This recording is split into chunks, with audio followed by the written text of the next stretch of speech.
அனைவருக்கும் வணக்கம். இன்னைக்கு நம்ம சுவையான மட்டன் குழம்பு ரெசிபி பார்க்க போறோம். எப்பவும் போலவே கல்லுப்பு, மஞ்சள் போட்டு நல்லா சுத்தம் படுத்தி எடுத்தாச்சு. 2 டேபிள் ஸ்பூன் இஞ்சி பூண்டு பேஸ்ட் சேர்த்துக்கலாம். கொஞ்சமா கல்லுப்பு, ஒரு பிரியாணி இலை, ஒரு சின்ன பட்டை சேர்த்துக்கலாம். ஒரு டம்ளர் அளவுக்கு தண்ணி சேர்த்து நம்ம வேக வைக்கலாம். 6 விசில் அளவுக்கு நம்ம விட்டு மட்டனை வேக வச்சு எடுத்துக்கலாம். ரொம்ப சுத்தமான கடலை எண்ணெய் எடுத்திருக்கோம். ரொம்ப எண்ணெய் ஊற்றிக்கலாம். எண்ணெய் நல்லா சூடாயிடுச்சு. ஒரு பட்டை, ஒரு பிரிஞ்சி இலை, கொஞ்சம் சோம்பு சேர்த்துக்கலாம். சின்ன வெங்காயமும் எடுத்திருக்கோம், பெரிய வெங்காயமும் எடுத்திருக்கோம். சின்ன வெங்காயம் ரொம்ப டேஸ்டா இருக்கும், சேர்த்துக்கலாம்.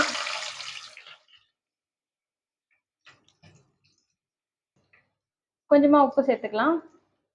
மட்டன் குழம்புக்கு சின்ன வெங்காயம் சேர்த்துக்கோங்க, ரொம்ப நல்லா டேஸ்டா இருக்கும். வெங்காயம் நல்லா கொஞ்சம் வதங்கட்டும். குழம்புக்குன்றனால வெங்காயம் ஓரளவுக்கு வதங்கினா போதும். 3 டேபிள் ஸ்பூன் இஞ்சி பூண்டு பேஸ்ட் சேர்த்துக்கலாம். இஞ்சி பூண்டோட பச்சை ஸ்மெல் போற அளவுக்கு நம்ம நல்லா வதக்கிக்கலாம். 1/2 ஸ்பூன் தனி மிளகாய் தூள், 1 ஸ்பூன் மட்டன் மசாலா தூள் சேர்த்துக்கலாம்.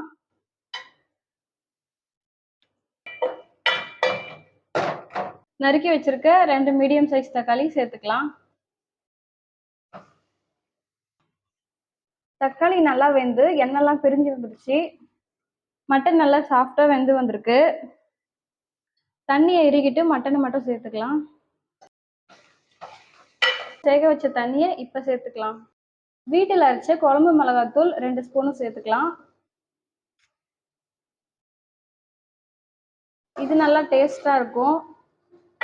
குழம்பு திக்கா வேணும்ன்றவங்க கொஞ்சம் தண்ணி சேர்த்துக்கலாம்.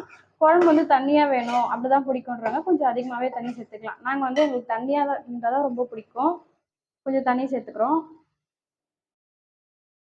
குழம்பு தண்ணியா வேணும்னு சொல்லிட்டு நம்ம கொஞ்சம் அதிகமாவே தண்ணி சேர்த்துருக்கோம்.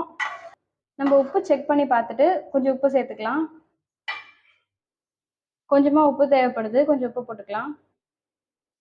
ஒரு 10 நிமிஷம் மீடியம் ஃப்ளேம்ல வச்சு கொதிக்க வச்சு எடுத்துக்கலாம். 10 நிமிஷம் ஆயிடுச்சு. நல்லா குழம்பு நல்லா கொதிச்சு வந்துருச்சு. இது நம்ம கொத்தமல்லியை போட்டு இறக்கிக்கலாம்.